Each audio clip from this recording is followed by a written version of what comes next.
Assalamualaikum warahmatullahi wabarakatuh. Salam sejahtera untuk kita semua. Om Swastiastu, Namo Buddhaya, salam kebajikan. Selamat siang Bapak dan Ibu. Beli es kelapa muda di Bekasi. Minumnya siang-siang begini. Halo, selamat datang Sobat Gasi. Kita bertemu kembali di sesi webinar kami hari ini. Ya, kami Gasi, salah satu penyelenggara jasa penggajian, sangat berterima kasih kepada Bapak dan Ibu yang sudah meluangkan waktunya untuk menghadiri webinar kami hari ini. Untuk webinar kami hari ini adalah rangkaian webinar kami sebelumnya, masih mengenai dengan PP 58 dan PMK 168, serta terkait dengan Per 2 PJ 2024. Nah, sebelum kita masuk ke topik webinar kita hari ini, mohon izinkan kami untuk merampungkan penjelasan kami terlebih dahulu, sebelum kemudian nanti kita buka untuk sesi tanya jawab. Tetapi namun demikian, jika Bapak dan Ibu memiliki pertanyaan ya, silakan menuliskan di chat room kami bahkan sejak saat ini ya. Dan untuk pertanyaan yang masuk nanti akan coba kami bacakan dan akan kami jawab ya. Sekaligus saya ingin mengingatkan bahwa untuk webinar kami hari ini kami akan memberikan sertifikat bagi sekurang-kurangnya peserta webinar yang mengikuti 1 jam ya, sekurang-kurangnya 1 jam, dan juga sudah tergabung di dalam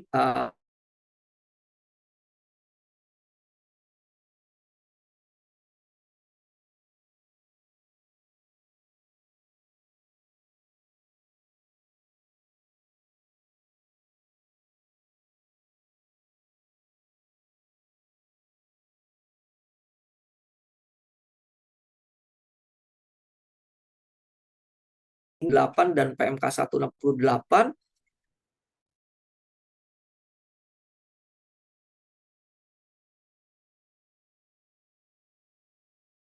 pembahasan webinar kami hari ini. Silakan. Halo Anggara, apakah suaranya jelas Anggara? Tadi soalnya sempat terputus. Oh, suara saya tadi sempat terputus ya, Mas Arman ya. Iya, sekarang suara saya jelas nggak? Cukup jelas, Mas Arman. Jelas. Cukup jelas ya. Oke. Ya, bisa disampaikan untuk webinar kita yang terakhir mungkin ini ya, seri terakhir di PP 58 dan PMK 168 ya, Mas Man, Mas Panji. Iya, betul. Jadi mungkin ini series terakhir di webinar kita terkait dengan PP 58 dan PMK 168. Tapi Bapak dan Ibu kita karena GASI memang akan adakan webinar setiap bulannya, jadi jangan bosan-bosannya Bapak dan Ibu untuk mengikuti webinar kami. Dan untuk special edition nih di webinar kita yang keempat terkait dengan PP 58 dan PMK 168, mungkin boleh ke slide berikutnya ya, teman-teman.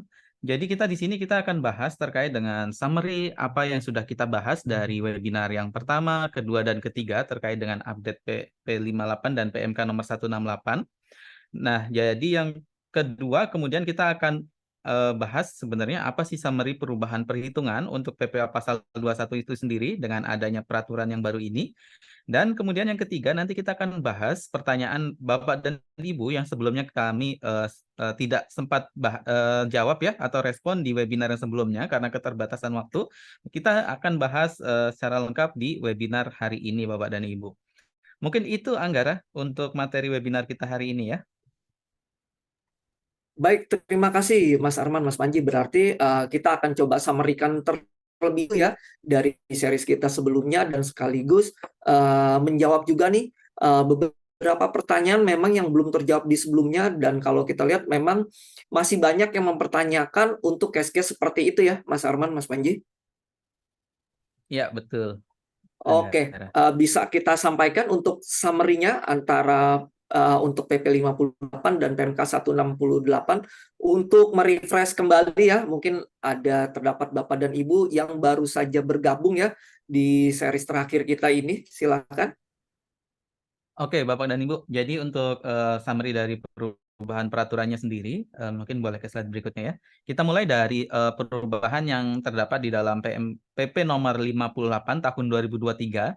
Jadi sebenarnya dari peraturan pemerintah nomor 58 tahun 2023 ini mendetailkan gitu ya dari undang-undang pajak penghasilan yang diatur gitu kan.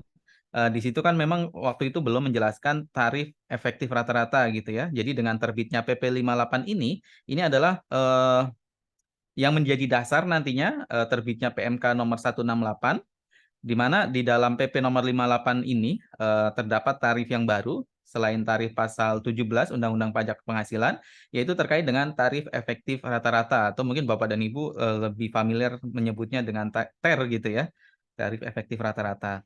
Nah, kemudian juga di dalam PP nomor 58 ini dijelaskan juga kaitannya dengan subjek pajak penerima penghasilannya, jadi artinya siapa yang relevan untuk menggunakan tarif efektif rata-rata, kemudian siapa dan kapan relevan menggunakan tarifnya itu dari pasal 17 Undang-Undang Pajak Penghasilan ya Mas Panji ya. Iya. Jadi memang inilah yang kemudian menjadi dasar terbitnya PMK nomor 168 terkait dengan petunjuk pelaksanaan perhitungan PPh pasal 21-nya itu sendiri. Oke, mungkin kita bisa ke slide berikutnya. Nah, jadi kalau tadi di PP nomor 58 sebenarnya tidak terlalu banyak yang dijelaskan di situ ya. Dan memang waktu terbitnya PP nomor 58 itu kita juga cukup bingung gitu karena memang secara penerbitan itu terpisah ya Mas Panji ya. Terpisah. Walaupun kalau kita lihat dari tanggal penandatangannya ya sama aja sebenarnya di akhir Desember ya. Tapi dari sisi penerbitannya memang dari pemerintah menerbitkan PP 58 terlebih dahulu agar mungkin wajib pajak bisa memahami terlebih dahulu ya secara garis besar perubahannya. Definisi, ya, latar belakang, seperti Latar itu biasanya. belakangnya. Nah, kemudian baru setelah itu diterbitkan untuk petunjuk pelaksanaannya di Dalam PMK PMK 168 168 ini. Nah, jadi kalau Bapak dan Ibu lihat gitu ya, jadi ini adalah summary perubahan yang terjadi sebenarnya di dalam PMK nomor 168. Ini sudah beberapa kali kita bahas ya Bapak dan Ibu untuk summary perubahannya. Jadi mungkin di webinar kali ini kita akan bahas secara garis besarnya saja, di mana untuk perubahan skema perhitungannya yang pertama adalah untuk perhitungan pegawai tetap, khususnya untuk perhitungan untuk Bapak dan Ibu yang bekerjanya itu full tahun. Jadi nanti perhitungannya itu skema perhitungannya akan berubah, yang sebelumnya ada pengurang. Nah, di sini langsung dari bruto langsung dikali tarif pajaknya ya, Mas Panji. Nah, kemudian untuk masa pajak terakhir bagaimana? Itu masih mengikuti ketentuan sebelumnya sebenarnya ya, masih sama perhitungannya. Nah, kemudian selanjutnya adalah di sini memperluas untuk perhitungan PPh pasal 21 atas peserta program pensiun yang menarik sebagian uang pensiunnya. Ya, jadi diperjelas ya Mas Iya, Arman, diperjelas. itu kalau kita narik uang pensiun dari DPLK atau dari BPJS, dari Taspen atau apa, itu lebih jelas. Disamakan sebenarnya Disamakan. sekarang ya. Kalau sebelumnya itu hanya yang dari dana pensiun saja dikenakan tarif tidak final.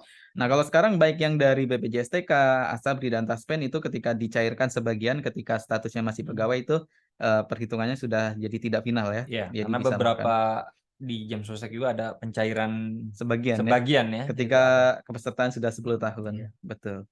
Oke, dan selanjutnya di sini terkait dengan tambahan pengurang untuk zakat, sumbangan keagamaan yang sifatnya wajib dan dibayar melalui pemberi kerja. Ini dapat menjadi pengurang pada saat perhitungan akhir masa pajak ya, atau finalisasi pajak di akhir tahun. Jadi nanti dapat mengurangi penghasilan bruto Bapak dan Ibu. Nah, Jadi kita bisa titipkan nih di payroll gitu ya, Betul. zakat ke pemberi kerja gitu ya. Kalau sebelumnya kita nunggu untuk Pelaporan zakat, SPT ya. laporan SPT tahunan, Betul. sekarang udah bulanan bisa kita titipkan gitu ya. Betul. Jadi Jadi nggak pengurang. usah khawatir lebih bayar lagi ya dengan zakatnya.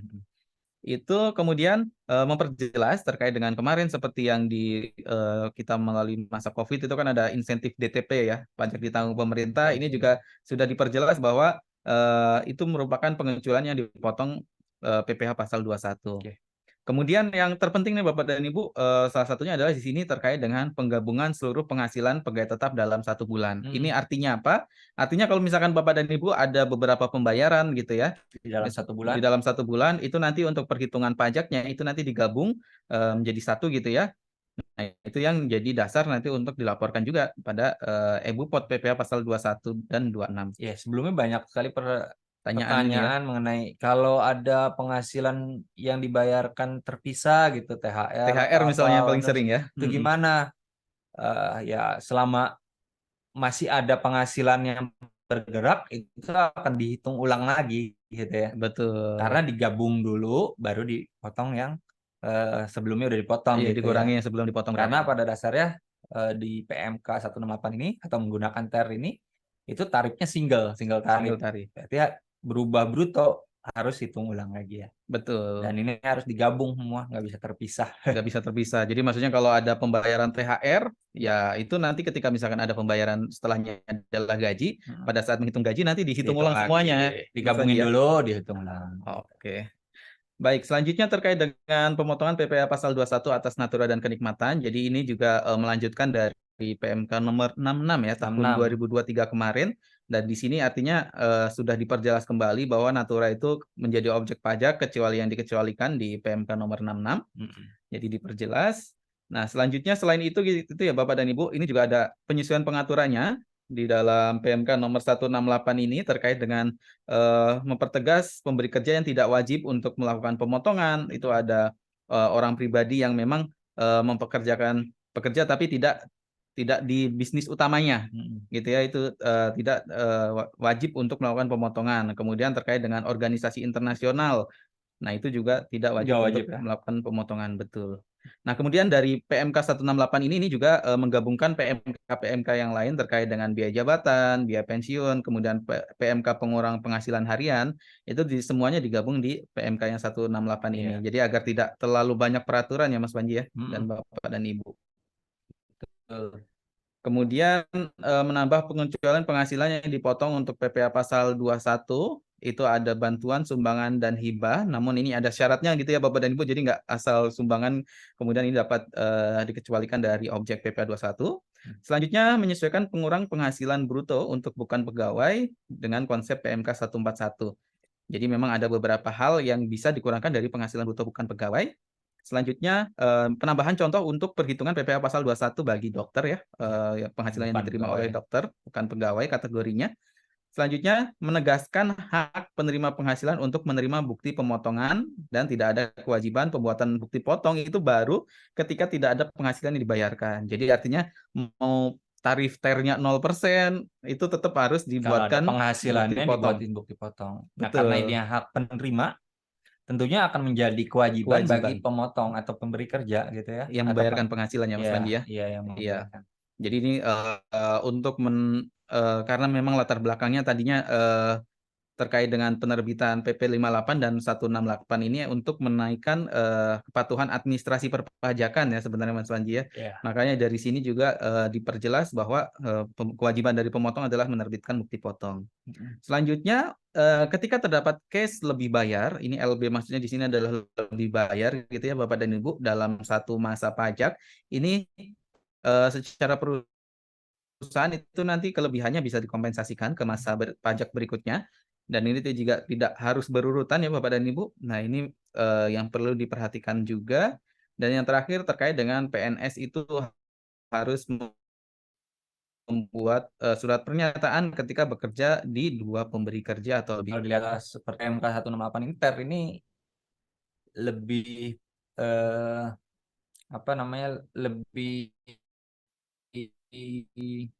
aktif dalam mengambil lebih awal gitu ya. Betul. Besar di awal, di akhir. Sehingga kalaupun lebih bayar, ntar kalau lebih bayar gimana? Biasanya banyak pertanyaan seperti itu. Tentunya di perhitungan atau pelaporan SPT masa ini bisa dibawa, kelebihan itu bisa dibawa sebagai kompensasi selama di bulan berikutnya ada hutang pajaknya gitu. Jadi bisa mengurangi ya bisa kita pakai jadi kompensasi mengurangi pembayaran dari hutang pajak di bulan-bulan berikutnya. Nggak perlu harus berurutan ya, tapi pada saat terutang kita pakai kompensasi itu kita juga bisa gitu ya.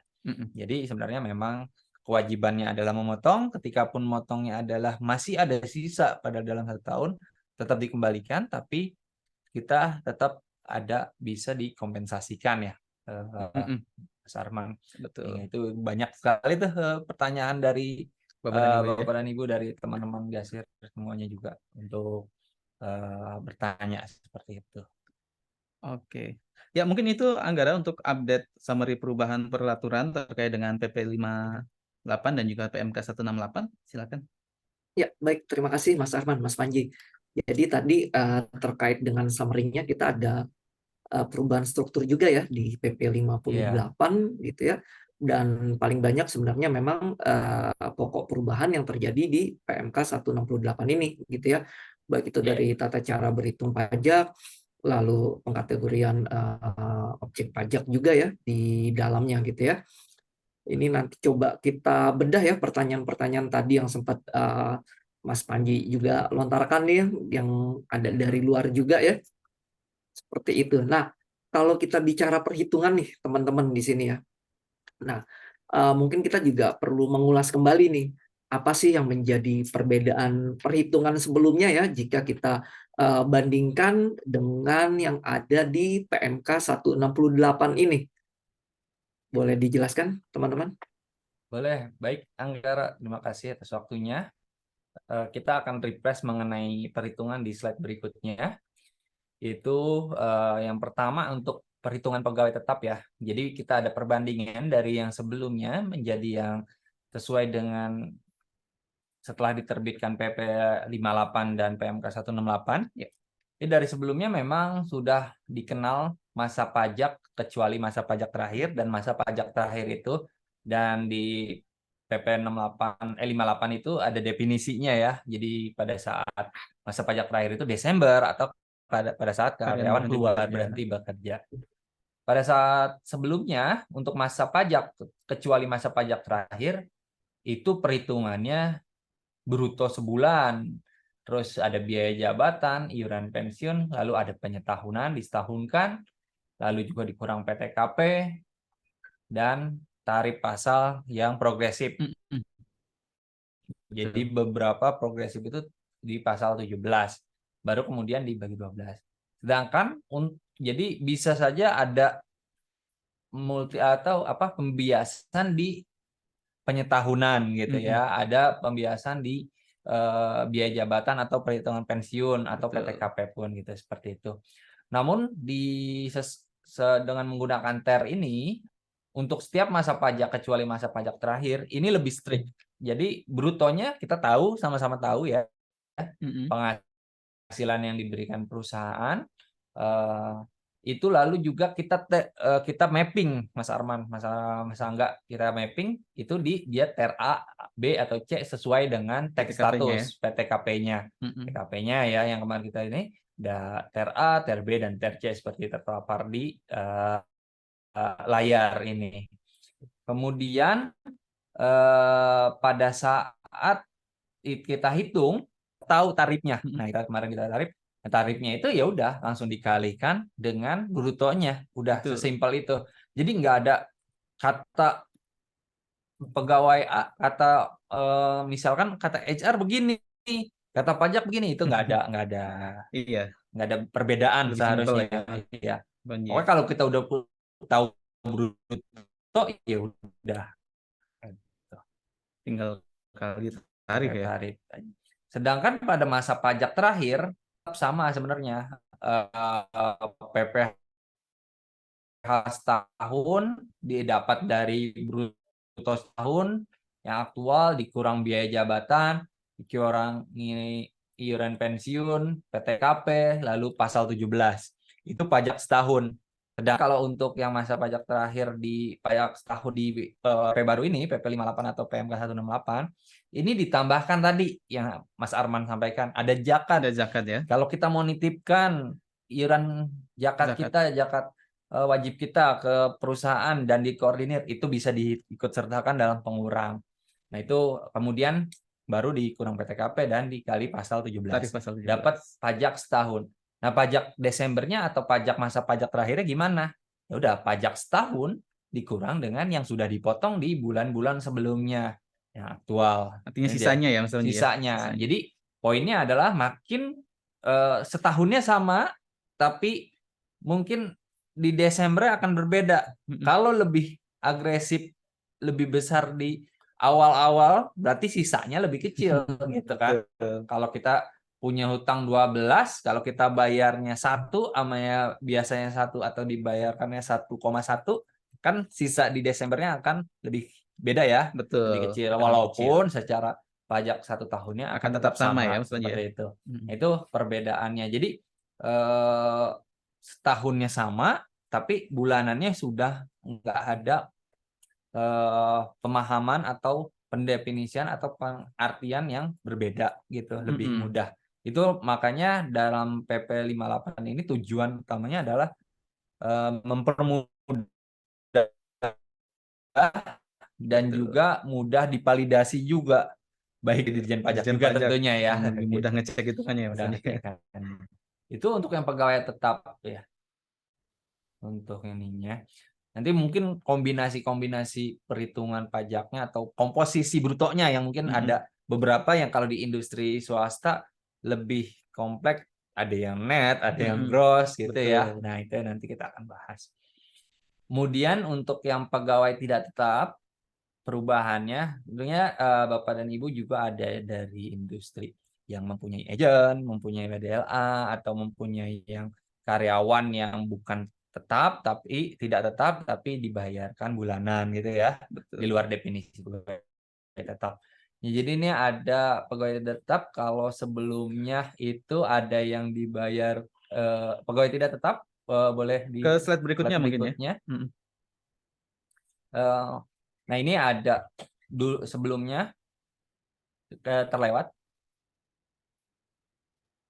Ya, untuk sebelumnya untuk pegawai tidak tetap yang dibayarkannya bukan bulanan itu sangat kompleks ya. Jadi perharinya apakah kalau di bawah 450.000 per hari itu tidak dipotong, kalau di atas dipotong gitu. Nah, dipotongnya 5%, kalau di atas 450 tapi sebulannya belum 4.500.000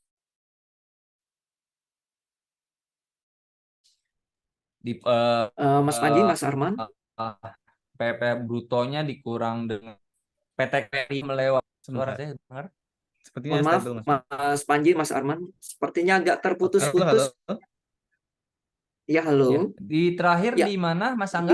boleh diulang Dari ulang ya. pas Ya, di terputus untuk ya, biar pegawai tidak. Tunggu dulu, Mas. Oke, ya, bentar. silakan. Masih? Ya. Sudah lebih jelas? Oke. Ya, lebih jelas. Halo. Ya, sudah Sudah jauh lebih lebih jelas ya? jelas, Mas Arman, Mas Panji. Silakan. Oke, silakan. Oke. Di perhitungan PPh pasal 21 untuk pegawai tidak tetap ada perubahan dari sebelumnya ya. Yang sebelumnya itu adalah dipisahkan antara yang dibayar bulanan atau tidak dibayar bulanan, atau dalam hal ini bisa kita kategorikan harian ya, Mas Harian ya, Arman ya. tenaga kerja harian ya. Tenaga kerjaan harian. Jadi sebelumnya itu perhitungannya sangat kompleks gitu ya. Ketika 450.000 per hari itu tidak dipotong, itu sebenarnya sama saja ya dengan Yang baru yang ya. di bawah baru juga. Mm-mm. Kalau per harinya di bawah 450 itu 0% kalau PPh bruto hariannya. Sedangkan kalau di atas 450.000 itu kalau sebelumnya dikurang dengan PTKP harian Mm-mm. ya, baru dikali dengan 5%. Betul. Tapi ketika akumulasinya sudah melewati 4.500.000 per bulan, akan berbeda lagi nih. Akan diperhitungkan ulang ya. Akan diperhitungkan ulang. Ya, sudah dipotong Jadi sebelumnya. PPh brutonya harus PTKP sehari, kemudian dikali 5% 5%. gitu. Sedangkan kalau di atas 10.200.000 per bulan, nah ini Beda beda lagi lagi hitungannya. nih, beda lagi tarif pasalnya kali disetahunkan dulu. Betul. Ada disetahunkan kali berapa tuh? Kali 12 gitu misalkan.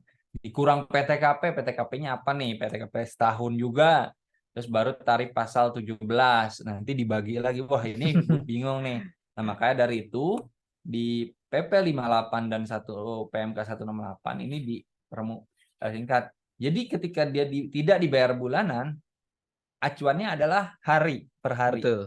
Ketika dia rata-rata per hari kita sudah bagi per harinya adalah di bawah 450, tetap kena 0%. 0%, artinya belum kena pajak ya. Misalkan ada berapa hari? Rata-rata 8 hari gitu. 400 ribu sampai 10 kali gitu ya, 4 juta. Tetap aja 0%. 0%. Cuman dipakai 10 bukti potong. Kalau Betul.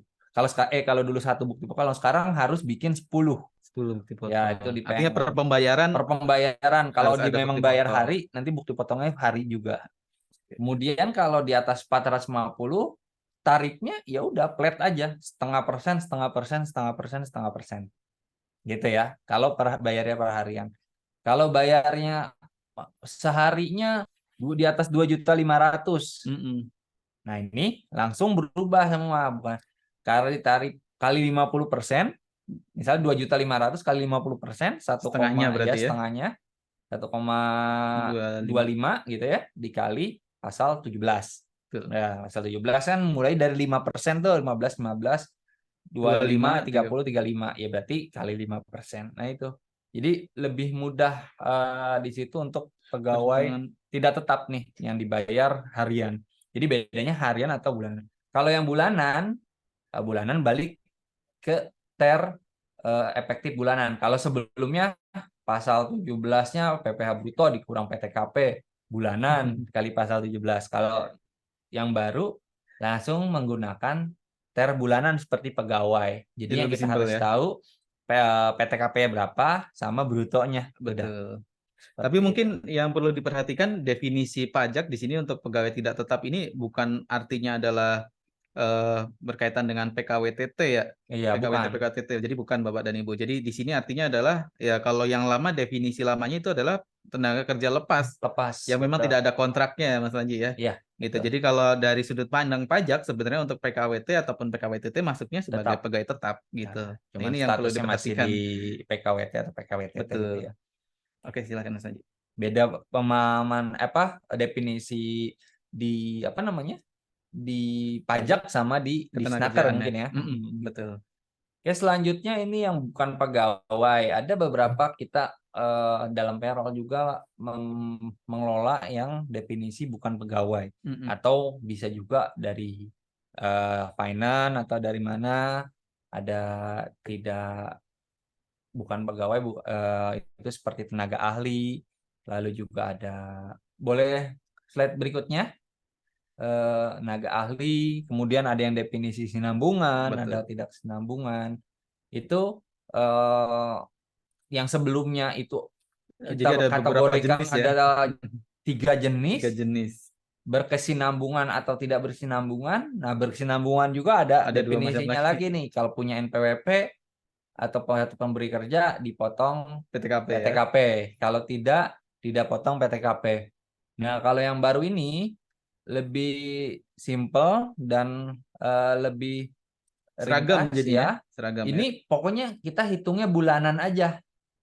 Jadi di sini tarif bukan pegawai itu bruto dikali 50% dikali tarif 17. Misalkan brutonya 100 juta, Mas Arman. Kali 50% berarti 50 juta 50 kan? juta setengahnya. 50 juta kasih 17-nya berapa? 5%. Ya. Ya udah kali 5% aja gitu. Cukup di situ. Ya, tidak ada pengurang PTKP, nggak ada apa lagi. Dan juga ketika bulan berikut dapat lagi 100 juta, ulang lagi. Kita nggak mikirin bulan kemarin. Akumulasinya berarti tidak Itu diperhitungkan ya. akumulasinya tidak ada. Tidak pikirin bulan kemarin 100 juta. Ya 50 kali 50%, 50 juta dikali pasal 17 saya 5% lagi. Iya. Nah, ntar kurang dong. Ya, ini karena dia definisinya bukan pegawai dan kalau kategori pajaknya itu adalah tidak final ya. Memang dapat bukti potong tiap bulan dan tidak ada finalisasi sehingga emang harus dilaporkan, dikumpulkan kembali pada saat laporan akhir tahun ya. Artinya yang sudah dipotong dari pemberi kerja ini menjadi kredit pajak. Kredit aja.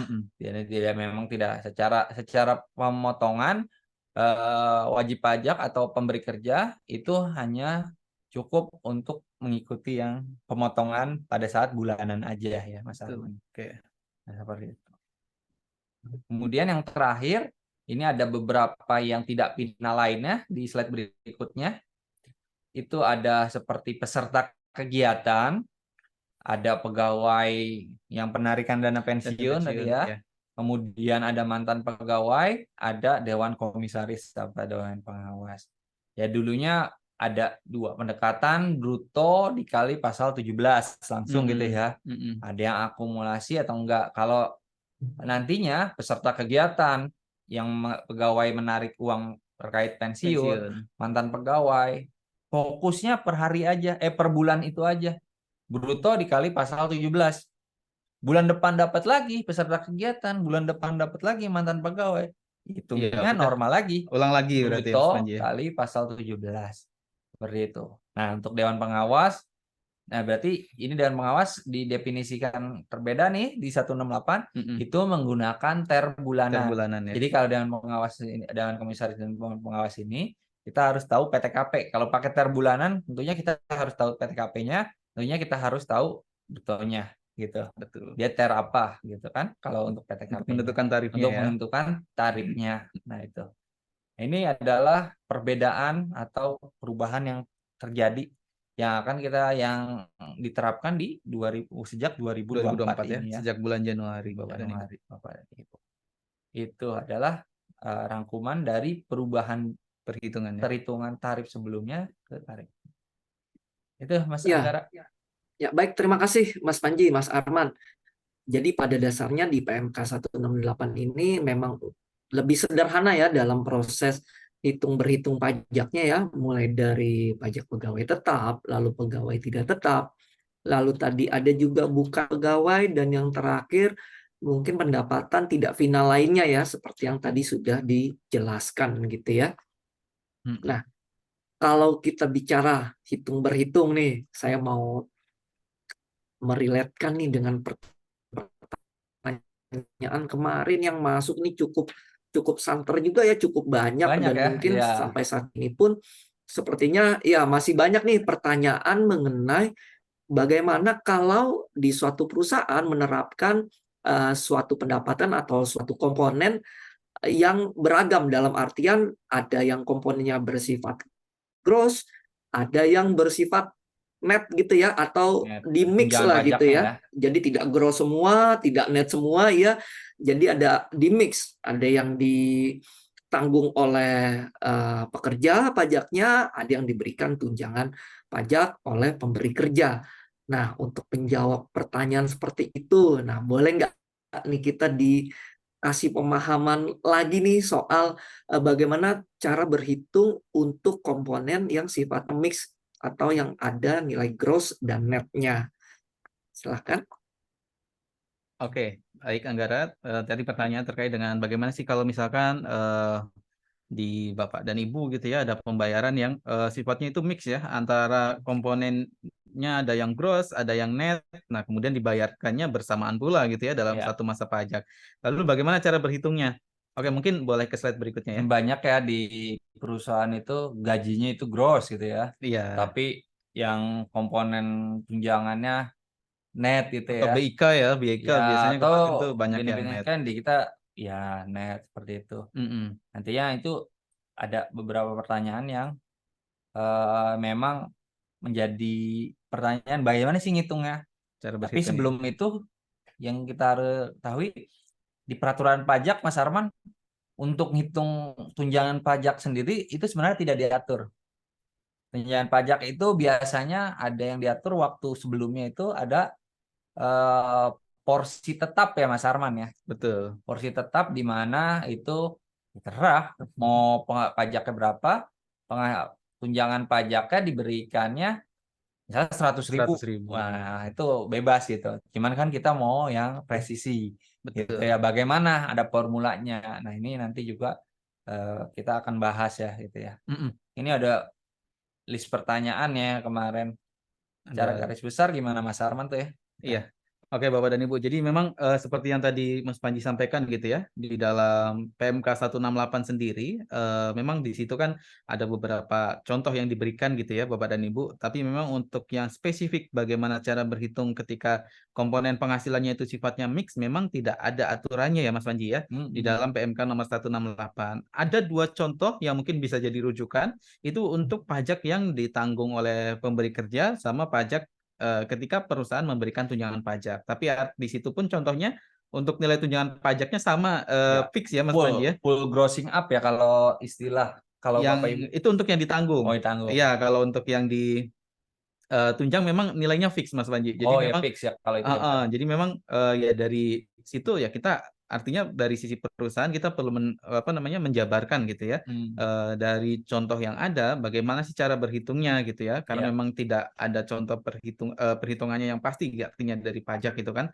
Yang penting kita harus menjaga adalah bagaimana ketika nilai brutonya kemudian kita kali dengan tarif TER apa yang sudah dihitung oleh perusahaan itu sama dengan yang dihitung oleh pajak gitu ya. Artinya untuk menjaga agar kita tetap comply nih dari perhitungan bulanannya kemudian nanti sampai akhir tahun tetap comply dengan perhitungan yang dilakukan oleh pajak. Begitu. Artinya berapapun tunjangan yang diberikan, yang dihitung, pajak nggak mau tahu. Yang penting adalah pajak nilai pajaknya sendiri. Betul. Ini sesuai dengan tarif yang berlaku, yang diberlakukan atau tidak gitu ya. Ya, itu. Jadi kalau misalkan kita lihat dari contoh pajak, artinya kan tunjangannya fix. Tapi sebenarnya di sini kita bisa lihat bahwa memang dari kebutuhan pemberi kerjanya sendiri ya, Mas Panji ya, yang berharap agar ketika ada tambahan komponen yang sifatnya adalah net, jangan sampai take home pay karyawan jadi berkurang. Biasanya kan ekspektasinya gitu ya, Mas Panji ya. Betul, ya. Jadi biar tetap ketika perusahaan memberikan tunjangan atau natura yang sifatnya net, take home pay karyawan akan tetap sama gitu ya. Betul. Nah, Beda banget. jadi dari pertanyaan tersebut kami sudah coba analisa, kemudian kami sudah coba riset gitu ya. Ya. Sebenarnya apa sih pendekatan yang memungkinkan untuk dapat diambil Dengan mungkin penerapan TER ini ya. ya dengan penerapan TER ini mungkin boleh ke slide berikutnya. Nah, jadi kalau di GASI kita ada dua opsi pendekatannya Bapak dan Ibu. Yang pertama di sini kita sebutnya adalah opsi pendekatan pembagian pajaknya itu secara proporsional antara gross dan net. Yang kedua adalah pembagian pajaknya kita hitung secara progresif. Nah, progresif ya. di sini artinya bukan tarifnya kita pakai tarif progresif yang lama ya Mas Landi ya, tapi dari sisi cara membagi porsi pajaknya yang kita lakukan secara bertahap. Oke, kita mungkin mulai dulu dari yang pembagian porsi pajaknya secara proporsional, Bapak dan Ibu. Jadi di sini contohnya ada karyawan yang menerima gaji itu gross 10 juta. Nah, kemudian ada premi 1.500.000 kita anggap di sini nilainya net ya Bapak dan Ibu. Nah, kemudian dari sini pemberi kerja berharap nih agar ketika dia memberikan premi 1.500.000 net, dia tidak mau dari porsi premi 1.500.000 ini pajaknya itu mengurangi take home pay-nya karyawan atau penghasilan yang sifatnya gross. Nah, jadi bagaimana sih cara berhitungnya? Jadi untuk yang pendekatan porsi proporsional ini, kita caranya adalah dengan yang pertama kita siapkan row-nya untuk yang tunjangan pajak. Untuk angkanya mungkin karena di awal itu kan kita belum tahu berapa ya Bapak dan Ibu. Jadi angkanya 0 dulu. Nah, kemudian kita totalkan seluruh penghasilannya dari gaji, premi, termasuk juga dengan tunjangan pajaknya. Setelah itu dari situ kita cari tarif TER-nya Bapak dan Ibu. Nah, kalau dari contoh ini kita asumsikan tarifnya itu adalah di TER A karena dia TK 0. Nah, kemudian ini nanti kita bisa look up sebenarnya kalau di Excel. Nah, sebaiknya memang kalau untuk mendapatkan atau menghitung karyawan yang mendapatkan penghasilan mix Bapak dan Ibu, kita sarankan nanti pakai Excel ya Bapak dan Ibu, jangan pakai kalkulator karena nanti untuk dapat rumus tax allowance-nya nanti akan susah ya. Nanti bisa Bapak dan Ibu coba menggunakan Excel, nanti nyalakan ya untuk fitur iteration ya Mas Panji ya namanya kalau di Excel. Nah, jadi nanti tunjangan pajaknya 0, kemudian tadi ditotalkan dapat bruto, kemudian kita look up dari nilai brutonya ke dalam tabel TER-nya. Jadi nanti agar dia akan berhitung secara otomatis ya Bapak dan Ibu ketika nilai tax loss-nya sudah dapat. Nah, kemudian kita kalikan dari total bruto dikali dengan tarif TER-nya. Nah, setelah kita dapat total pajaknya, kita bagi secara proporsional Bapak dan Ibu. Artinya untuk porsi pajak gross, itu cara baginya adalah 10 juta. Kenapa 10 juta? Karena nilai penghasilan yang gross adalah 10 juta di sini. Dibagi dengan total bruto. Total brutonya ambil saja Bapak dan Ibu dari yang tadi sudah ada di atas. Kemudian dikali dengan nilai pajak secara totalnya. Nah, setelah itu adalah porsi pajak yang grossnya. Nah, kemudian untuk mendapatkan porsi pajak net, artinya adalah dari total dari premi dan juga tunjangan pajak, kita totalkan, dibagi kemudian dengan total bruto, dikali dari total pajaknya. Itu adalah porsi untuk pajak netnya. Jadi dibagi secara presisi ya, sesuai Bagi rata dengan ya. penghasilannya. Betul. Penghasilan gross dibandingkan dengan total bruto berapa Betul. persen? Itu dari pajaknya berarti dapat sekian persen. Iya, itu adalah Misalkan porsinya kalau grossnya ya. premi yang jadi tunjangan pajak atau net bersamaan tunjangan pajaknya itu berapa per bruto? Per Oh, brutonya berarti dibagi berapa, bruto. berapa persen? Nah, itu menjadi pajak atas preminya seperti itu. Betul. Nah, setelah itu Bapak dan Ibu ketika nilainya sudah dapat, nanti Bapak dan Ibu tinggal sama dengankan nilai tunjangan pajaknya ke dalam pajak yang porsi netnya.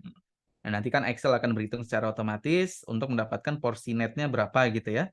Jadi dengan nanti akan berhitung ulang, kita ketahui sebenarnya tarif terakhirnya sebenarnya di sini adalah 3,5% ya. Ya. Jadi kalau misalnya kita mau cek itu Bapak dan Ibu porsi pajak take home pay karyawan, artinya agar kita bisa make sure bahwa atas tambahan premi 1.500.000 itu tidak diganggu potongan pajaknya dari tunjangan pajaknya.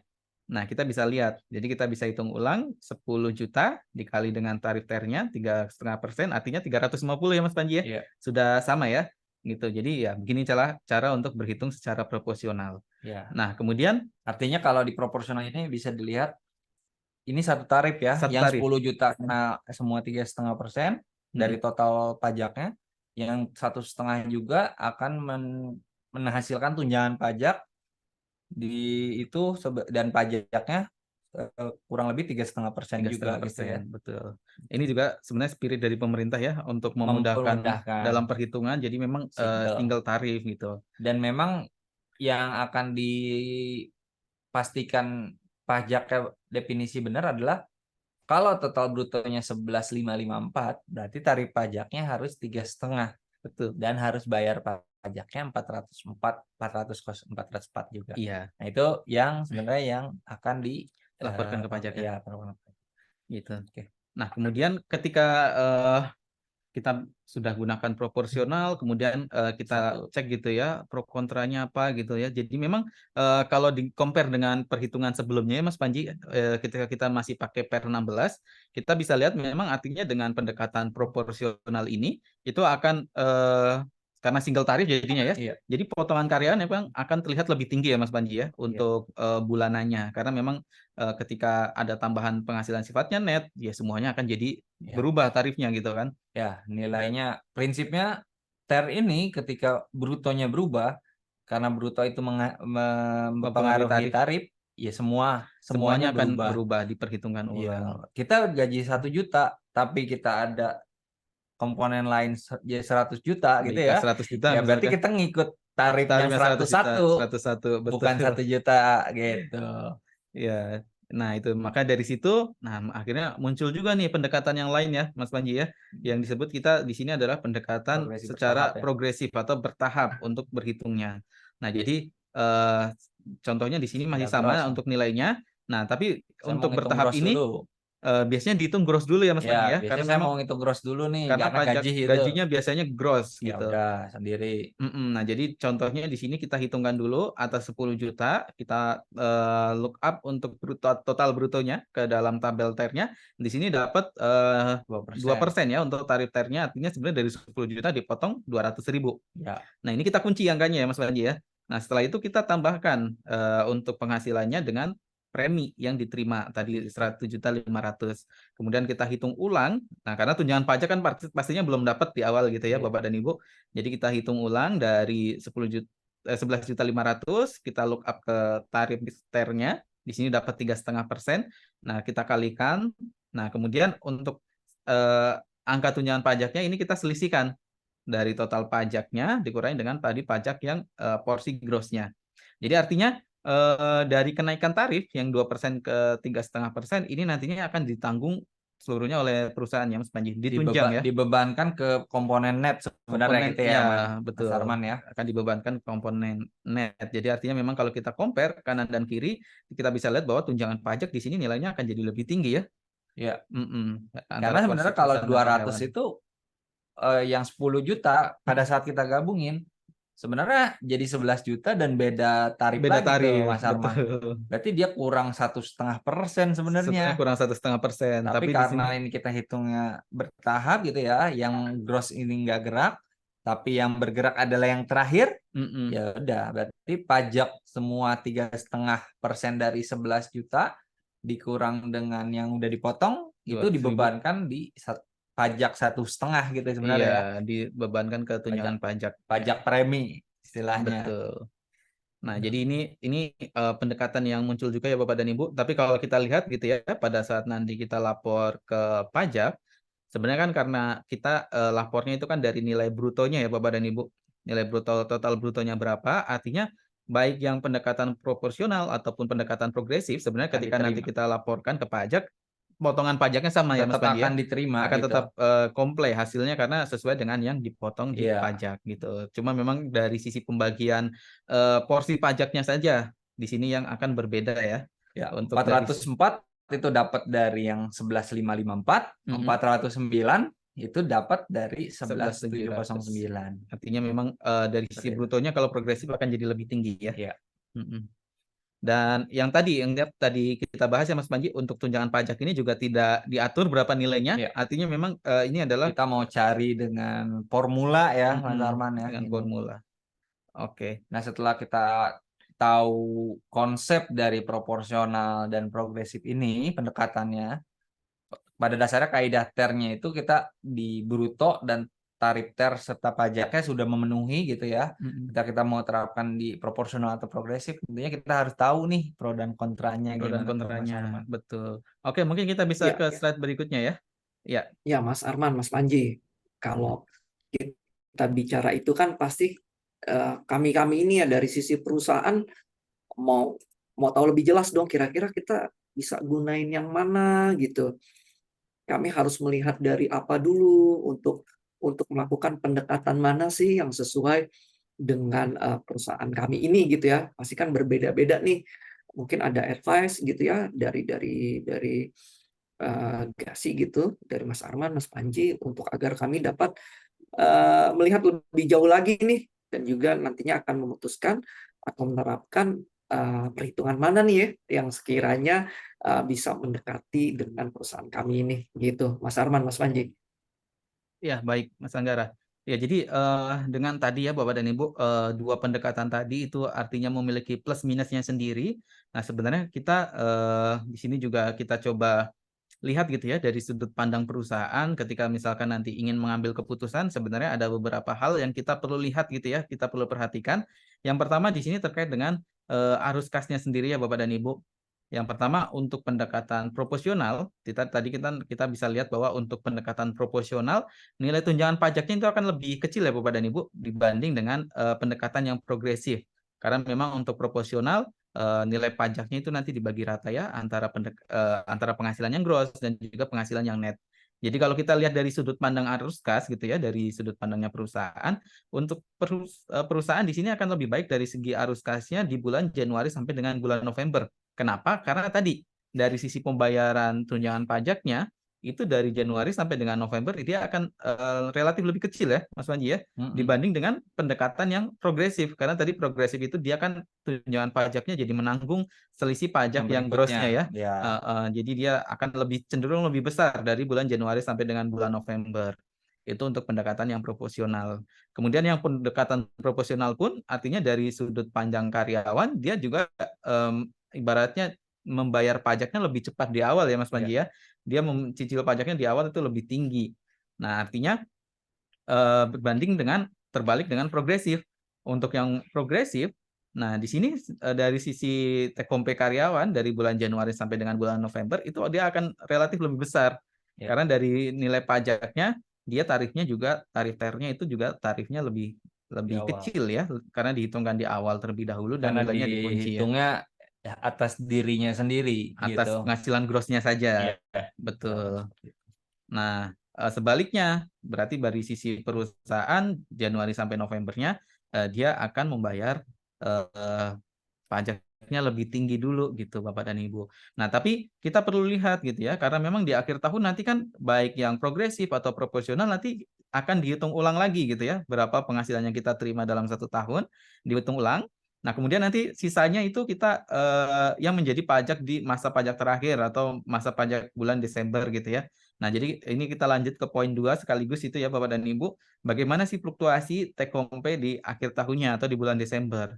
Nah, karena kan kalau yang proporsional tadi dari sisi karyawan dia membayar pajaknya itu sudah tinggi di awal ya Bapak dan Ibu. Karena dia tarifnya ngikutin tarif secara bruto bulanan itu berapa. Nah, artinya karena dia membayar pajaknya bulanan lebih tinggi, otomatis nanti di akhir tahun sisanya juga akan menjadi lebih kecil atau malah biasanya ada pengembalian ya Mas Panji ya. Gitu. Nah, tapi sebaliknya untuk progresif artinya dari sisi karyawan karena tadi di tarifnya potongan bulanannya itu kecil, di akhir tahun nanti dia akan jadi lebih tinggi untuk sisa pajak yang harus dibayarkan. Nah, tapi itu untuk dari sisi karyawan, kalau untuk dari sisi perusahaan artinya sebaliknya. Yang proporsional karena tadi perusahaan bayar tax allowance-nya lebih kecil atau tunjangan pajaknya lebih kecil, di akhir tahun ya pasti nanti akan ada lonjakan gitu ya Bapak dan Ibu. Dibandingkan dengan yang progresif karena progresif itu tadi kan tax allowance-nya bayarnya dia lumayan signifikan ya perbedaannya tinggi di awal artinya nanti di akhir tahun juga akan jadi ada pengembalian. Itu untuk yang dari sudut pandang fluktuasi take home pay akhir tahun ya Bapak dan Ibu. Nah, kemudian terkait dengan kemudahan dalam perhitungan untuk karyawan. Nah, untuk yang proporsional, jadi karena memang kan tarif yang digunakan untuk yang proporsional itu kan single tarif ya Bapak dan Ibu. Jadi artinya dari sisi karyawan juga akan lebih mudah untuk memahami atau meng-cross-check perhitungan pajaknya itu sudah betul atau belum dari sisi perusahaan atau yang dipotong atas take home pay dia itu juga sudah benar atau belum atau porsi employee tax-nya. Nah, itu akan lebih mudah untuk yang proporsional karena memang single tarif ya Bapak dan Ibu. Tapi untuk yang progresif, nah ini dari sisi karyawan nanti juga akan lebih susah ya untuk mengecek perhitungan yang sudah dilakukan. Karena untuk nilai employee tax-nya dia, perhitungannya itu dilakukan secara bertahap ya. Artinya ada perbedaan tarif untuk secara employee tax dan juga secara total income tax-nya atau total penghasilannya. Itu dari sisi kemudahan karyawan dalam mengecek atau memeriksa perhitungan. Nah, selanjutnya dari sisi kemudahan untuk perusahaan memeriksa perhitungan GASI, misalkan kalau perusahaan yang bekerja sama dengan GASI gitu ya. Artinya dengan pendekatan yang proporsional itu juga akan memudahkan bagaimana sih cara GASI hitungnya sudah betul atau belum. Karena memang dari total brutonya tinggal kali tarif TER, ya udah selesai gitu kan. Tapi kalau untuk yang pendekatan progresif, karena memang tarif untuk karyawan dan tarif untuk secara total itu dibedakan, yaitu akan sedikit lebih rumit ya Bapak dan Ibu untuk memeriksanya, karena memang tarifnya berbeda gitu ya, antara yang porsi gross dan juga porsi totalnya. Itu, nah kemudian terakhir ini dari sisi compliance ya, Mas Panji dan Bapak dan Ibu, karena memang tadi seperti yang sudah disampaikan, nilainya itu sama antara yang kita hitungkan dari sisi perusahaan dan juga dengan yang pajak hitungkan, dari dua pendekatan ini memang tetap comply ya Bapak dan Ibu, baik yang Januari sampai November, ataupun nanti di bulan Desembernya. Karena definisi comply-nya adalah total bruto itu dikali dengan tarif adalah pajak yang harusnya dibayar ya Mas Arman ya. Iya, betul. Jadi nilai pajaknya itu tidak kurang dengan yang dihitungkan oleh pajak ya, Mas Panji. Oke. Oke, Mas Arman, Mas Panji, kalau dari hasil penjelasan ini ya, gitu ya, kan kalau di TER itu kita ada istilahnya udah berapa namanya ya, udah ada range brutonya ya, bruto sekian sampai sekian pajaknya sudah ditentukan gitu ya, dan begitu seterusnya gitu. Nah, jadi untuk kedua pendekatan ini pasti dong akan ada nih kalau kita bicara di lapangan gitu ya, ketika kita berhitung nih dari pendapatan karyawan-karyawan kita, ada masa di mana itu diambang tarif gitu ya. Misalnya hanya karena nilai 200.000, 50.000, tarifnya dia pindah nih, kan masih ada yang kepleset seperti itu tuh, kerap kali tuh kalau kita untuk berhitung pajak seperti ini. Nah, dari dua pendekatan ini kira-kira seperti apa ya? Maksudnya nilai pajaknya akan sejauh apa nih? Biar kami juga dapat bayangan nih ketika ada yang di ambang tarif seperti itu. Oke, Mas Anggara, ya yang seperti kita ketahui ya, Bapak dan Ibu, sebenarnya TER ini ya tarifnya satu gitu ya, dalam bulanan tarifnya satu. Ketika gaji 10 juta terus dapat penghasilan 100.000 dan 100.000 ini sebenarnya udah di tarif yang berikutnya, semuanya ikut gitu. Karena pajak akan menagihnya pakai tarif yang baru Tarif gitu. yang baru. Betul. Artinya memang akan tertarik gitu. Baik progresif ataupun yang Proporsional.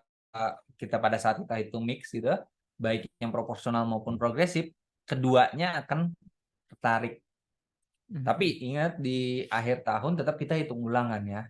Artinya bagaimana emang ketika kita memang dapat penghasilan tambahan dan merubah tarif, itu yang dianggap nilai rata-rata. Toh nanti juga akan disesuaikan kembali. Nah, di slide berikutnya ini adalah sampel di mana pada saat kita bergeser tarif. Tadi sebenarnya contoh pertama juga yang progresif juga Geser dari tarif 2 ya, ke 3,5 itu ya. ya. Nah, ini mungkin contoh yang lebih ekstrim gitu ya, Bapak dan Ibu ya. Kita gaji 10 juta. Kalau 10 juta tadi kan 2% aja ya, Mas 200 Arman ya. ribu ya. 200.000. Nah, kalau proporsional berarti nambah 50 juta. 50 juta apa nih premi biasanya? Oh, Contohnya mungkin ya, BIK kali ya. BIK ya atau Dapat sejenisnya lah ya. Natura gitu atau apa dan lain sebagainya gitu ya. Dan mungkin salah satunya juga bonus ini. Bisa jadi kita kategorikan bonus ya ketika jadi 60 juta, 10 jutanya ikut Tarif yang baru. tarif yang baru yaitu 22% gitu. Nah, ini ketika gaji dihitung sendiri 2%, 2%, 200.000. 200 ribu. Sedangkan kalau dia tarifnya langsung nambah 100.000, nambah 200.000, nambah 50 juta, itu merubah tarif 10 juta ikut 50 ikut tarif Tarif yang yang baru. gitu ya. Tapi kalau seperti ini 10 jutanya ya berarti karena dia 10 juta dan 50 juta ini ya jadi 60 juta plus nantinya ada tunjangan Ada tunjangan pajak pajak gitu ya. lagi. Tentunya dia akan menggunakan tarif yang baru ya 10 jutanya kalau proporsional kali gampangnya kali 22% juga gitu ya. Berarti 2.200.000. Betul. Padahal kalau ngitung sendiri dia Cuma 200.000. 200 ribu ya. Kaget Kalau kan ya pastinya. 50 jutanya ya udah dia karena gabungan juga sama 10 juta ya berarti 22%. Ya dapat pajak 14 juta kali 22% 14 juta karena ini di grossing up. Grossing up. Karena pajak yang terhitung akan dijadikan tunjangan lagi sampai dengan nilainya sama, itu namanya istilahnya grossing up secara utuh gitu ya dari 50 jutanya. Nah, berarti akan menghasilkan. Nah, ini juga contohnya mungkin ada pertanyaan juga. Bagaimana kalau ngitung bonus atau ngitung THR gitu ya, Mas Arman ya. Sebelumnya hitung dulu bonusnya dulu. Bonusnya 10 juta. 10 juta gajinya 50 juta gitu ya. Ya pada saat ngitung 10 juta ya kenanya 2%. Tapi pada saat hitung Dapat 50 juta gajinya tadi ingat prinsip skema perhitungannya adalah digabung. Ketika secara digabung ya udah bulanan. hitungnya dari 60. Betul. 60 misalkan berapa persen? 20% kah? Ya berarti yang 10 kemarin kena 2%. Kurang 18% Mas Arman. Iya, itu harus Suruh potong di-adjust lagi ya. gitu. Sedangkan 50 yang baru ya kena 20% lagi gitu kan ya. Betul. Itu untuk pegawai tetap ya Mas Panji ya? Untuk pegawai tetap. Betul. Sedangkan juga begitupun misalkan yang didapat dulu gajinya 10 juta ya waktu gaji reguler 10 juta. Bonus dihitung ya bonusnya ini ngajak yang 10 juta yang kemarin Dihitung ulang lagi. dihitung ulang lagi harusnya digabungin gitu. Dari seperti itu. Itu kalau proporsional. Nah, begitupun dengan yang progresif ya. Contohnya ini dapat gaji 77.500.000. Ya, tarifnya 22% nih Mas Anggara. Saya ngitung sendiri gitu. Tapi saya mau prinsipnya progresif. Saya nambahin 100.000 nih premi. Nambahnya 100.000. Ya pokoknya yang 77.500.000 tadi nggak berubah gitu kan. Karena hitung duluan. Dapat 100.000. Pas 100.000 jadi 78 juta kan. Jadi 77.600.000. Terus berubahlah 23%. Nah, itu nanti ada tunjangan pajak. Nah, ini menghasilkan tunjangan pajaknya kok lebih besar 1 juta nih Mas Anggara. Kok aneh ya? Iya. Penghasilan 100.000 tapi pajaknya. Nah, Tunjangan pajaknya 1 juta ya. karena pada saat pergeseran tarif sebenarnya 77.500.000 ini udah diajak nih ke 23%. Cuman karena sistemnya progresif, yang nanggung yang berikutnya Iya. gitu. Artinya ya udah 100.000 ini saya mau minta duit 100.000 ke finance buat nambahin buat bayar premi ini, tapi net nanti ada tunjangan pajak ya. Ternyata balik tunjangan pajaknya 1 juta. Nah, itu nih. Nah, ini konsekuensi worst case-nya dari Masing-masing pendekatan ya. masing-masing pendekatan. Nah, seperti ini. Make sense gak? Ya make sense aja gitu. Kan tunjangan pajak mah berapa aja. Cuman dijelaskan ke finance, dijelaskan ke manajemen, bisa nggak nih seperti ini. Jadi kalau Seperti dilihat yang porsi proporsional, ketika ada tambahan penghasilan yang net, di sini, semuanya. iya semuanya akan naik ya tarifnya Pak Panji. Biasanya karyawan yang komplain gitu ya Pak Panji. Tapi kalau untuk yang progresif, ketika ada tambahan penghasilan yang net, bisa saja ini finance-nya yang komplain gitu ya. Karena tunjangan pajaknya jadi lebih tinggi. Ya mungkin itu plus minusnya ya dari masing-masing pendekatan ini. Artinya memang tidak ada yang sempurna ya Mas Panji ya. Ya.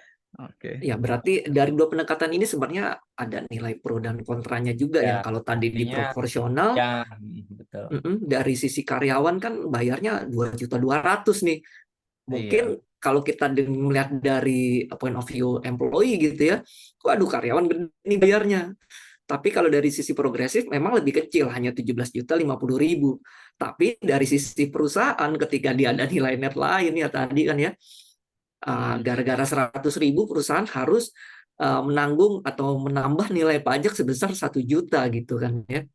Jadi hal ini kita kembali lagi ya Mas Arman, Mas Panji, pada dasarnya perhitungannya tidak ada yang salah karena di akhir tahun pun akan diperhitungkan kembali gitu ya dengan Per 16 dan Pasal 11 tersebut gitu ya. Intinya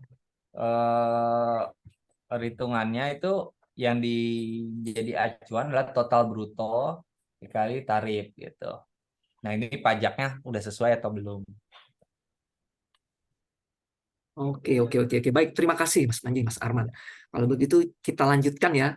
Nah, ini juga banyak nih masih pertanyaan-pertanyaan sejauh bagaimana nih kalau kita kayak THR gitu ya, kan dibayarkan lebih dulu tuh, itu diproses lebih dulu, baru kita proses untuk penggajian reguler kita. Atau sebaliknya deh, kita ada proses penggajian reguler, setelah itu misalnya ada bonus nih, yang memang harus diberikan setelah proses penggajian reguler. Nah, itu cara berhitungnya seperti apa? Sepertinya tadi sudah sedikit di-mention ya oleh Mas Panji ya, untuk hal ini. Boleh dijelaskan kembali, Mas Panji? Ya, seperti yang tadi kita sampaikan, di mana dengan proporsional maupun progresif gitu ya, misalkan ya kalau dengan proporsional, misalnya gaji ya 10 juta waktu kita hitung, misalkan gaji terlebih dahulu 2% gitu ya, terus dapat bonus di akhir bulan baru dihitungkan itu sebesar 20 juta. Nah, berarti yang harus dihitung itu harus ada 20 juta gitu. 20 jutanya harus terhitung, 30 jutanya harus terhitung semua. Ya, tarif pajaknya harus dikoreksi kembali seperti itu. Nah, begitupun dengan yang progresif. Kalau dapatnya gross sama-sama gross, itu konsepnya sama. 10 juta yang pertama akan tetap 2% akan terkoreksi dibandingkan dengan dia 10 juta itu dihitung 1 bulan sendiri. Prinsipnya adalah harus digabungkan selama belum final dan selama brutonya masih berubah akan tetap dilakukan perhitungan ulang. Iya, seperti itu. Mungkin sarannya gitu ya Bapak dan Ibu, karena biasanya kan kalau misalkan ada tambahan penghasilan, kemudian nanti impact-nya adalah ke penghasilan rutinnya, penghasilannya jadi kurang, take home pay-nya. Mungkin yang bisa diambil adalah pada saat misalkan di bulan Februari, misalkan ada pembayaran bonus di awal bulan gitu ya Bapak dan Ibu, di awal bulan Februari. Nah, kemudian nanti kan pasti akan ada pembayaran rutin gitu ya di bulan Februari atas gajinya gitu. Jadi mungkin yang bisa disiasati adalah pada saat kita membayarkan bonusnya di awal Februari, kita juga sudah sekaligus menghitung fix salary komponen yang diterima oleh karyawan gitu ya Bapak dan Ibu, misalkan untuk gajinya atau misalkan potongan dari BPJS, iuran perusahaan ya, dari BPJS kesehatan, premi asuransinya maksudnya seperti JKK, JKM juga ditambahkan. Artinya nanti agar pada saat kita memotong pajak bonus yang tadi dibayarkan di awal Februari itu sudah menyerupai lah gitu ya, sudah mirip dengan potongan kalau misalkan kita hitung secara keseluruhan untuk penghasilan yang diterima di Februari. Nah, jadi nanti ketika kita bayarkan nih pajak atas yang gaji Februarinya, itu nanti ketika ada adjustment gitu ya atas pembayaran bonus yang sebelumnya sudah dilakukan di awal Februari, itu tidak terlalu tinggi adjustmentnya Bapak dan Ibu. Jadi karyawan nggak teriak nih, kemarin udah seneng-seneng dapat bonus, nilainya tinggi, tapi waktu dapat gajian take home pay-nya terpotong gitu ya, karena eh, pajak bonus yang sudah dibayarkan sebelumnya ternyata kurang dan akhirnya memotong penghasilan rutinnya justru gitu Bapak dan Ibu. Jadi itu mungkin juga bisa jadi trik gitu ya agar pada saat kita melakukan pembayaran ke karyawan itu nggak ada komplain ya Bapak dan Ibu. Karena kan kalau sebenarnya kalau dari sudut pandang pajak, nanti kan dia akan terimanya di akhir gitu ya, secara keseluruhan total penghasilannya berapa dikali tarif, ya itu nanti yang kita akan laporkan. Tapi untuk menjaga agar karyawan itu tidak komplain per bulannya, per masing-masing pembayaran, ya itu salah satu cara yang bisa dilakukan Bapak dan Ibu. Iya. Tapi kalau Oke, Mas terpaksa Arman. dihitung bulanan, ya Ya, harus dihitung, digabungkan Betul. ya, Mm-mm. dihitung ulang. Ya, jadi pada dasarnya dalam hal ini pajak hanya melihat, bukan hanya melihat ya, pajak melihatnya itu berapa nilai bruto kita dalam satu bulan tersebut dan berada di tarif berapa Betul. Betul. Itu yang dari menjadi tersebut, sehingga itu yang menjadi acuan untuk mendapatkan nilai pajaknya ya yang harus disetorkan gitu ya. Nah, berarti dalam hal ini kalau kita ada beberapa kali cycle gitu ya penggajian di sini, untuk penyesuaian nilai pajak pasti akan ada di cycle terakhir ya atau cycle baik. berikutnya ya, seperti Iya. itu. Ya, Oke. betul Mas Anggara, seperti itu ya. Jadi Ya, kalau ya, ya. tarifnya bergerak, ya dia akan terkoreksi Mengikuti lagi. jadinya. Iya. Tarifnya kan harus dibayarkan tetap utuh. Oke. Oke, baik. Terima kasih Mas Arman, Mas Panji. Ya, saya lanjutkan ya. Berikutnya, ini juga masih banyak ditanyakan nih kemarin terkait dengan proses finalisasi pajak ya, baik itu yang terminate, meninggal, ataupun di akhir masa pajak. Nah, itu boleh kita jelaskan lagi untuk perhitungannya gitu ya. Iya, baik Bapak dan Ibu. Mungkin sebelum merespon, kita perlu perhatikan dulu ya Bapak dan Ibu, sebenarnya kapan sih perlu dilakukan finalisasi pajak? Jadi kalau dari definisi pajaknya sendiri itu adalah masa pajak terakhir ya.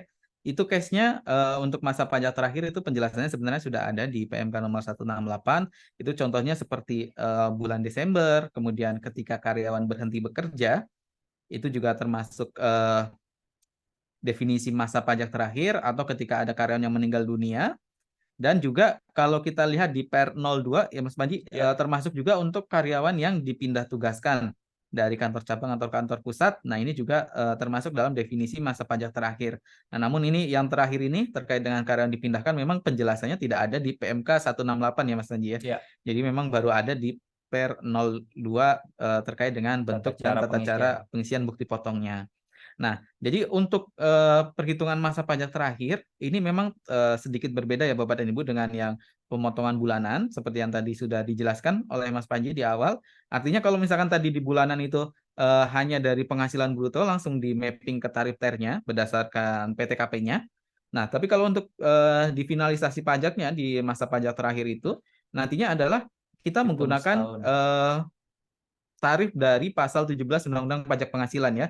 Jadi artinya cara berhitungnya itu mulai dari penghasilan yang diterima kita jumlahkan selama brutonya 1 bruto tahun. 1 tahun yang Betul. aktual ya. Bruto selama 1 tahun. Nah, kemudian kita kurangi dengan biaya jabatan. Tetap ada biaya jabatan. Betul, biaya jabatan. Kemudian kita kurangi dengan pengurang lainnya seperti iuran pensiun, Kemudian DPLK, kalau misalkan memang karyawan itu membayarkan DPLK, itu juga kita kurangkan. Nah, setelah itu kita dapat penghasilan neto Bapak dan Ibu. Nah, dari penghasilan neto ini nanti kalau di Termasuk zakat Mas Arman, Oh nggak iya, lupa termasuk zakat, finalisasi betul. kalau ada zakatnya. Kalau dipotongnya dari pemberi kerja ya Pak Ya, Panji ya. Artinya kalau karyawan yang menyetorkan sendiri ya itu ya nggak belum bisa bisa ya. gitu. Nanti ikut hitungannya pada Yang saat SPT pribadi. tahunan, betul. Nah, itu kemudian dapat penghasilan neto. Nah, ketika udah dapat penghasilan neto nanti dari jenis-jenis mungkin reason kenapa karyawan berhentinya itu nanti juga akan mempengaruhi pada saat perhitungannya Bapak dan Ibu. Artinya kalau misalkan karyawan terminasi biasa atau bulan Desember, jadi dari penghasilan netonya ya udah tidak dilakukan treatment khusus ya. Tapi untuk karyawan yang meninggal atau karyawan ekspat yang berhenti bekerja dan kembali ke negaranya di pertengahan tahun atau karyawan ekspat yang mulai bekerjanya itu di pertengahan tahun di Indonesia, nanti ada treatment khususnya yaitu penghasilan netonya disetahunkan nih istilahnya Mas Panji ya. Artinya dibuat seolah-olah walaupun penghasilannya diterimanya tidak full setahun, tapi dibuat seolah-olah diterimanya full setahun. Caranya dengan mengali dengan masa perolehan dibagi dengan 12. Setelah itu dari penghasilan netonya kita sudah dapatkan itu ya Bapak dan Ibu, nanti dikurangi dengan PTKP. Nah, setelah mendapatkan PTKP, PKP-nya nanti dikali dengan tarif pasal 17. Nah, dari pasal 17-nya itu nanti mendapatkan pajak terutang gitu ya Bapak dan Ibu.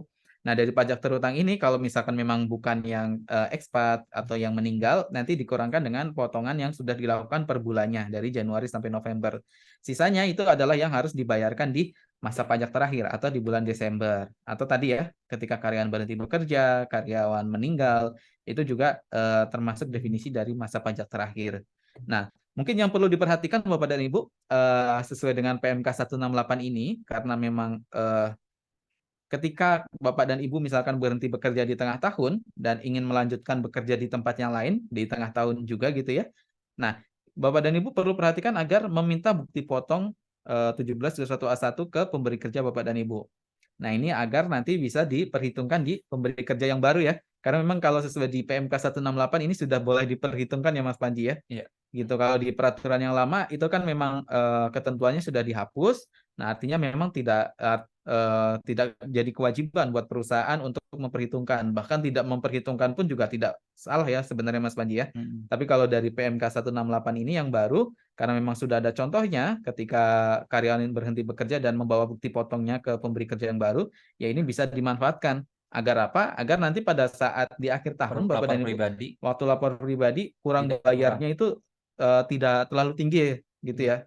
bahkan Atau kalau malah tidak tidak kurang ya jadinya karena memang sudah digabungkan di awal gitu Bapak dan Cuman Ibu. wanti-wanti aja ya Bapak dan Ibu, seperti contoh di PMK 168, ketika karyawan berhenti dan mendapatkan pengembalian pajak gitu Betul. ya dari pemberi kerja sebelumnya dan bekerja lagi dan menyerahkan bukti potong sebelumnya, itu di akhir pada saat digabungkan itu akan pajaknya akan melonjak. Betul. Karena pada saat digabungkan pajak yang dipotong di sana hanya untuk beberapa bulan saja Dan ada pengembalian dan biasanya ada ya. pengembalian dan pengembaliannya itu akan sebenarnya bukan uang yang harus dikonsumsi gitu ya.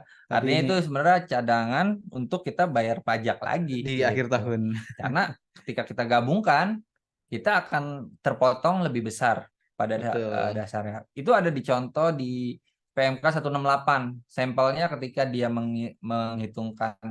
menyerahkan bukti potong sebelumnya atau tidak menyerahkan bukti potong sebelumnya. Ada perbedaan Ada ya. perbedaannya. Tapi Seperti itu. sebenarnya ketika nanti di SPT tahunan sebenarnya semuanya akan jadi sama ya Mas Ya, Andi ya. artinya itu sebenarnya opsinya adalah mau dipotong di Desember ngikutin payroll atau terhutang kurang bayar pada saat di SPT SPT pribadi. tahunan. Betul. Ini strateginya yang Ya, dipilih yang itu mana ya artinya oleh karyawannya. masing-masing karyawan kita sebagai wajib pajak itu juga harus aware, dan kita sebagai HR atau finance kita juga harus memberitahukan karyawan kita untuk aware juga terhadap hal seperti itu. Oke. Ya, silakan. Mas Angga. Oke, baik. Terima kasih Mas Panji, Mas Arman untuk penjelasan proses di akhir masa pajak ya tadi ya. Ya, kita lanjutkan untuk ke berikutnya ini juga masih sering ditanyakan nih terkait DPLK ya. atau top up DPLK jika ada perusahaan yang menjalankan. Karena seperti yang kita ketahui kan DPLK ini bagian dari pengurang sebelumnya ya, ada di A10. Sedangkan untuk sekarang hitungan bulan per bulan kita hanya melihat nilai gross dari A1 sampai A7 saja kalau secara SPTRO. Ya. Seperti itu. Boleh disampaikan kembali Mas Arman, Mas Panji? Ya, untuk DPLK sendiri ya sama halnya dengan ya seperti udah disimpulkan oleh Mas Anggara ya. Bapak dan Ibu, untuk DPLK sendiri yang kita sampaikan, ini memang di TER itu tidak ada perhitungan pada saat bulanan. Jadi tidak akan mempengaruhi. Dipengaruhinya akan pada saat finalisasi. Ketika ada DPLK-nya baru dihitungan di finalisasi, pajaknya kan lebih sedikit gitu ya. Pajaknya lebih sedikit.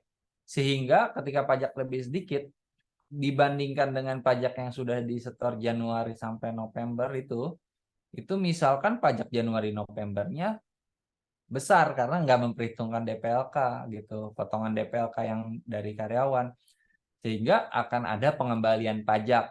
Artinya di akhir tahun, di akhir masa pajak atau di Desember itu akan ada pajaknya relatif jadi lebih kecil atau bahkan minus gitu ya Mas Anggara. Sehingga kalau pajaknya minus, tetap dari karyawan tetap akan dikembalikan. Karena kewajiban pemotong adalah memastikan bukti potong karyawan itu nihil. Ya, betul. Gitu. Sehingga tetap akan dikembalikan oleh perusahaan.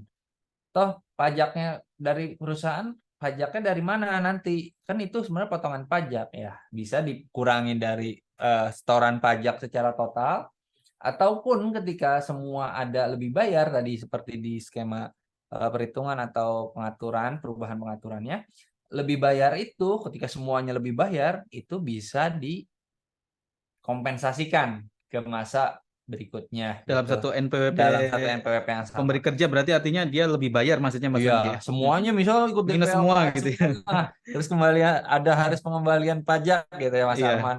Ya pemberi kerja wajib itu memastikan ini. Ya Iya. toh jadi tanggungan kita, ya itulah fungsinya emang tanggung jawab yang diberikan ke pemberi kerja atau ke potong pajak. Betul. Sedangkan untuk nilainya sendiri, value-nya sendiri nggak hilang.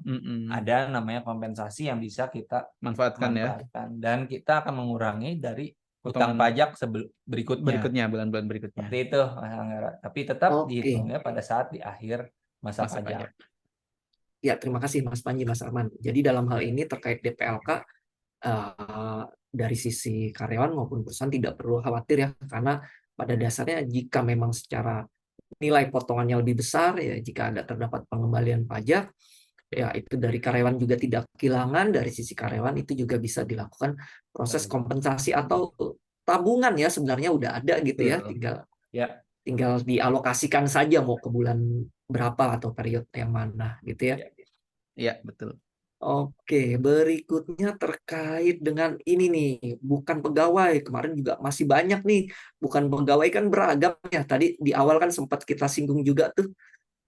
Nah, itu seperti apa tuh? Boleh kita ulas lagi nggak untuk yang perhitungan pajak bukan pegawai?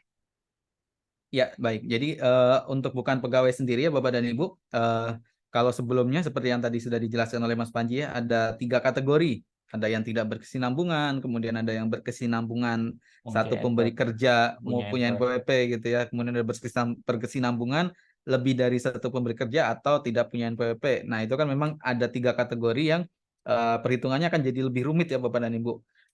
Namun dengan update yang di PMK 168 ini, untuk perhitungannya akan jadi lebih simpel ya, artinya dari bukan penghasilan brutonya itu langsung dikali 50%, kemudian tarifnya itu menggunakan tarif pasal 17 ya Mas Panji ya, dari bukan pegawai ini, dan tidak berlaku akumulasi kembali.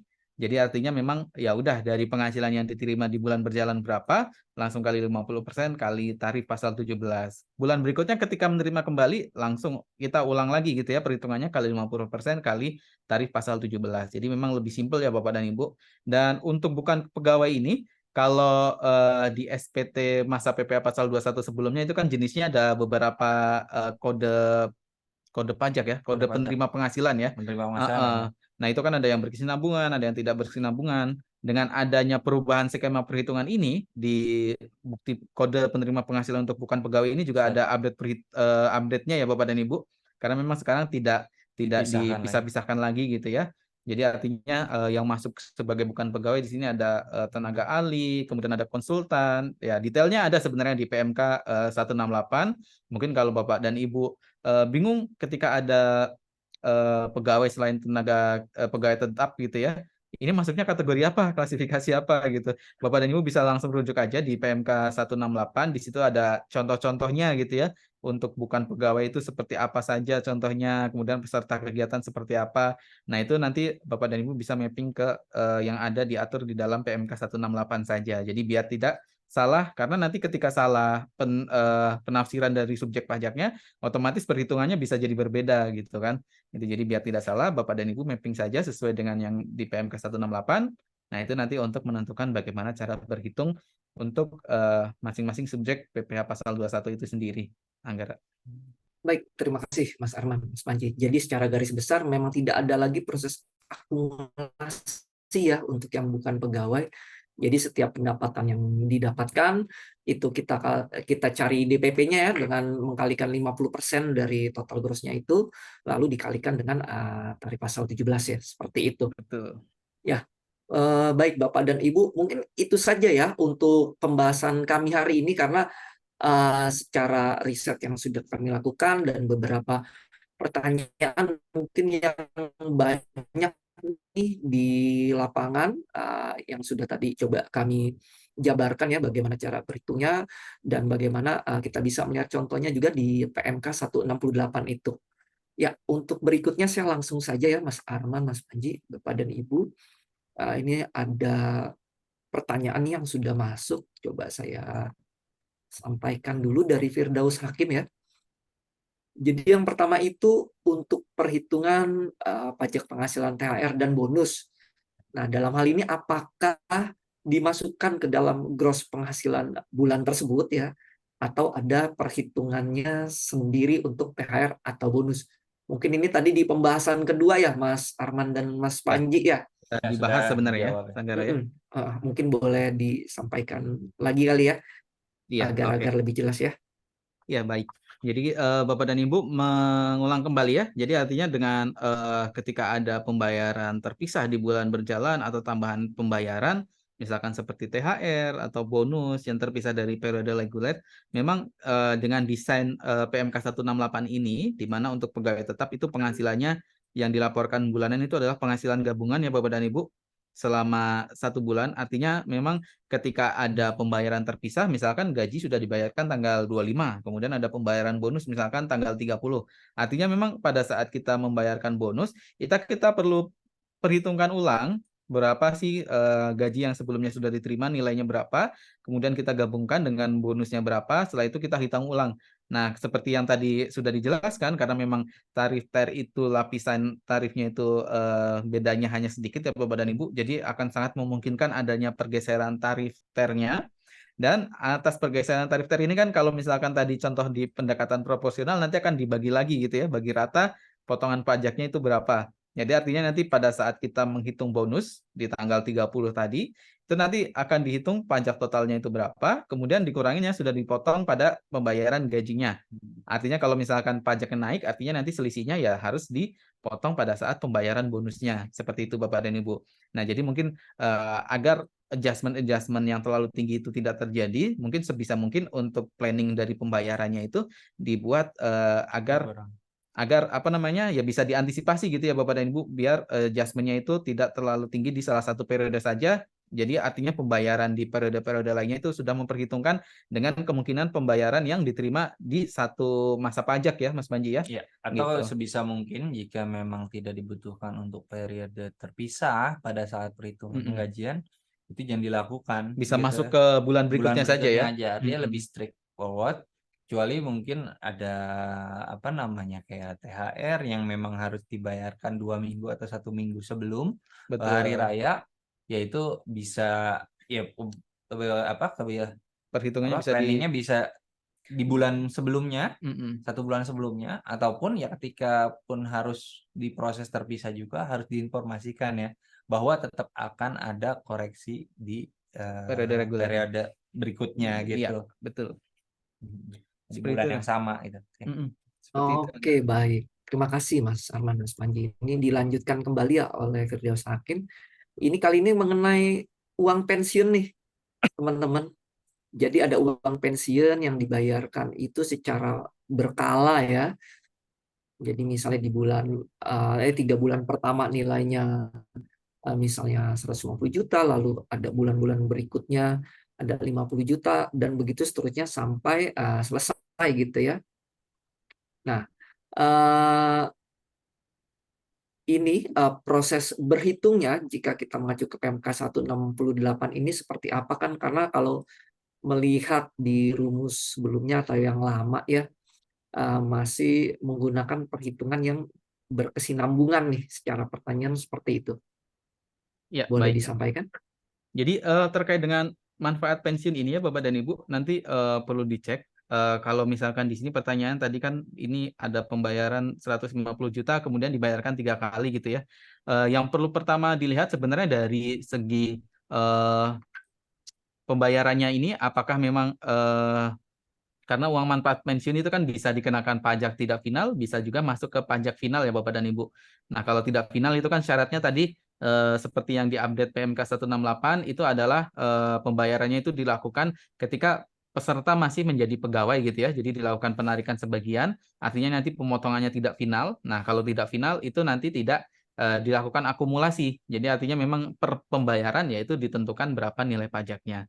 Tapi kalau misalkan memang masuknya adalah penarikan uang manfaat pensiunnya itu ketika setelah dia berhenti bekerja atau pensiun, artinya nanti kan tarifnya jadi tarif final ya Bapak dan Ibu. Nah, ketika menggunakan tarif final, memang sesuai dengan PMK nomor 16 itu tarifnya itu digunakan atas dasar akumulasi. Nah, akumulasinya itu per tahun ya Bapak dan Ibu. Artinya kalau misalkan sampai geser tahun, jadi kalau misalkan tadi kan 3 kali pembayaran ya. Jadi kalau misalkan 2 kali pembayaran misalkan di tahun 2024, terus satu pembayarannya di 2025, artinya 2025 nanti ngitung dari awal lagi. Tapi kalau untuk yang 2024 ya artinya nanti tarifnya menggunakan tarif final. Tarif final untuk manfaat pensiun itu 0 sampai 50 juta 0%, di atas 50 juta itu 5%, ya artinya didasarkan atas tarif yang tadi ya Bapak dan Ibu. Jadi kalau misalkan 2 pembayarannya di tahun 2024, artinya yang pertama itu masih belum kena pajak, nah kemudian sisanya itu nanti dikenakan tarif final yang tarifnya adalah 5%. Begitu, Anggara. Baik, terima kasih Mas Arman, Mas Panji. Ya, Bapak dan Ibu, sebelum saya tutup webinar kami hari ini, kami ingin menginformasikan bahwa kami akan memberikan sertifikat untuk webinar kami hari ini bagi yang sekurang-kurangnya mengikuti 1 jam ya di sesi webinar dan telah bergabung di Gasi PRON FR Connect Forum sebagai subscriber kami. Untuk link pendaftarannya nanti bisa kami catatkan di chat room kami ya, Bapak dan Ibu. Jadi juga kita akan menyelenggarakan kembali webinar di minggu mendatang. Mungkin ini lebih tepatnya untuk proses lapor pajak orang pribadi ya, karena kita sudah mendekati nih untuk proses lapor pajak orang pribadi. Jadi merefresh lagi baik dari Bapak dan Ibu maupun rekan-rekan karyawan nantinya ya. Lalu jika Bapak dan Ibu ingin tahu Gasi lebih jauh ya, kita juga adakan proses produk demo itu setiap hari Senin. Itu link registrasi juga dapat dilihat di chat gitu ya. Jadi sekali lagi kami ucapkan terima kasih kepada Bapak dan Ibu yang sudah mengikuti sesi webinar kami hari ini. Semoga dari beberapa sesi atau series mengenai PP 58 dan Per 168 ini serta Per 2 PJ 2024 dapat memberikan pandangan serta ilmu yang bermanfaat ya bagi Bapak Ibu yang telah menghadiri webinar kami hari ini. Sekali lagi kami ucapkan terima kasih. Sampai bertemu di sesi webinar kami berikutnya. Selamat sore.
Halo, selamat sore Bapak dan Ibu yang masih terdapat di uh, room webinar ini. Kami mohon izin untuk menutup room webinar kami hari ini ya, Bapak dan Ibu. Sampai bertemu kembali di webinar kami berikutnya. Terima kasih.